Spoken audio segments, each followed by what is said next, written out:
அனைவருக்கும் வணக்கம். ஓம் பூச்சியாய ராகவேந்திராய சத்திய தர்ம ரதாய சபஜத்தம் கல்ப விருஷாய நமதாம் காமதேனுவே. ஸ்ரீ ராகவேந்தருடைய பொற்பாதம் தொட்டு வணங்கி குரு வாழ்க குருவே துணை. மிக சிறப்பான நன்னாளாக அமையட்டும். யோக ரகசியம் நிகழ்ச்சியில் உங்களை சந்திப்பதில் மிக்க மகிழ்ச்சி. மிக நன்னாளாக அமையட்டும்னு ஒவ்வொரு நாளும் நம்ம ஏன் சொல்கிறோம் அப்படின்னா, நமக்கு எல்லாருக்குமே, ஏன்னா மனித பிறவி அப்படிங்கிறது பல கர்மாக்களை சுமந்து பிறந்திருக்கோம். ஒவ்வொரு வீட்டுக்கும் ஒவ்வொரு கஷ்டங்கள், ஒவ்வொரு போராட்டங்கள் எல்லாமே இருக்குது. அப்போ ஒவ்வொரு கிரகத்துடைய பெயர்ச்சியில் நம்ம இந்த வருஷம் முன்னேற மாட்டோமா, இந்த வருஷம் நமக்கு எல்லாமே கிடச்சிராதா அப்படிங்கிறது ஒரு தேடல் இருந்துக்கிட்டே தான் இருக்கும். இன்றைக்கி பார்த்திங்கன்னா ஜூன் 7ஆம் தேதி மிக சிறப்பான, அதாவது ஞாயிற்றுக்கிழமை அப்படின்னாவே சூரியனுடைய அதிபதி ஆதிக்கமாக இருந்து சப்தமி திதியும் இன்றைக்கி வரக்கூடிய சுப முகூர்த்தம். ஏன்னா இந்த வைகாசி மாதம் முகூர்த்த நாள் அப்படிங்கும்போது ரொம்ப ரொம்ப விசேஷமாக இருக்குங்க.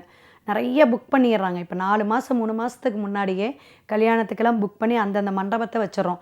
ஏன்னா இந்த கல்யாண திருமண முகூர்த்தம் குறிக்கிறதுக்கே ஒரு நாள் நட்சத்திரம், அவங்க அந்த திருமண பொருத்தம் பார்க்க வரும்பொழுதே நம்ம சொல்லிடுவோம். அப்போ அந்த நாள் ரொம்ப சிறப்பாக இருக்கணும். குரு நல்ல நிலையில் இருக்கணும்.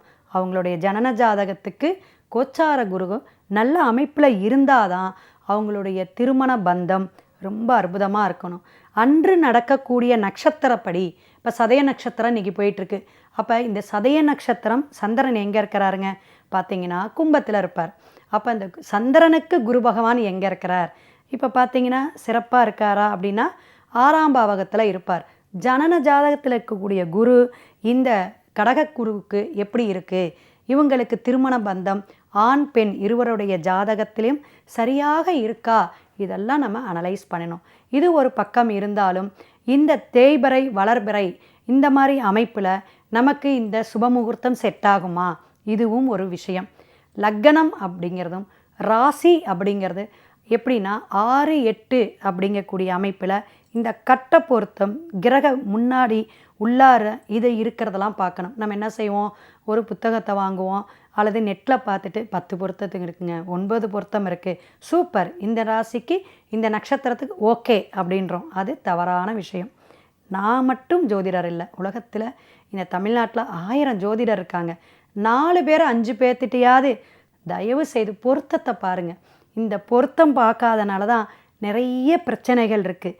ஏன்னா இன்றைக்கி சுபமுகூர்த்தங்கிறனால இந்த விஷயத்தை நம்ம எடுத்து வலியுறுத்தி சொல்கிறோம்.